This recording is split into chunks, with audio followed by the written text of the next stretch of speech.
প্রথমেই বলছি তোমাদেরকে, যদি শান্তিতে জীবনে বাঁচতে চাও তাহলে পরিশ্রম করো। হ্যাঁ, এটাই বলছি তোমাদেরকে। টাকা যদি থাকে তাহলে তুমি শান্তিতে বাঁচতে পারবে। প্রত্যেকটা মানুষেরই অনেক কিছু স্বপ্ন থাকে, কিন্তু কেউ আমরা পরিশ্রম করতে চাই না। বিনা পরিশ্রমে কেউ কখনো সফল মানুষ হতে পারে না। তাই তোমাদেরকে বলছি, পরিশ্রম করো সময় থাকতে। একদিন নয়তো তোমাকে খুব আফসোস করতে হবে। আশেপাশের মানুষ অনেক কিছুই বলবে তোমাকে, তুমি তাদের কথায় কান না দিয়ে তোমার কাজের প্রতি মনোযোগ দাও। তোমাকে নিয়ে অনেক কিছুই সমালোচনা করবে, তোমাকে নিয়ে তোমার আপনজন মানুষ তোমাকে নিয়ে অনেক কিছু কথাই বলবে। তাদের কথাই তুমি মন খারাপ করো না, একদিন তোমার সময় বলে দেবে। তোমার বন্ধু বান্ধব তোমাকে নিয়ে অনেক মজা তামাশা করবে, তাদের কথাই তুমি গুরুত্ব দিও না।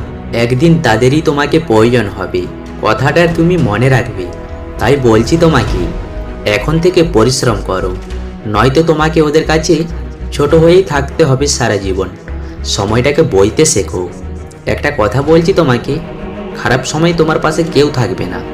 তুমি যখন ভালো কিছু করতে যাবে তারাই তোমাকে বাধা দেবে। যখন তুমি লাইফে কিছু করে দেখাবে, দেখবে তখন ভালোবাসা মানুষের না অভাব হবে না। সময় থাকতে নিজের কাজের উপর মনোযোগ দাও। তুমি সারাদিন সোশ্যাল মিডিয়াতে অ্যাক্টিভ থাকো, ওখান থেকে তুমি ফালতু টাইমগুলো নষ্ট করে ফেলো। ওই সময়গুলো যদি তুমি তোমার কাজের প্রতি ব্যবহার করো, তাহলে তুমি এতদিনে সফল ব্যক্তি হয়ে উঠতে। আজ থেকে তুমি ওই সব সোশ্যাল মিডিয়া থেকে দূরে থাকো। জানি না তোমাদের ভিডিওগুলো কতটা ভালো লাগলো। যদি ভালো লেগে থাকে অবশ্যই চ্যানেলটা সাবস্ক্রাইব করে রাখবেন এরকম ভিডিও পাওয়ার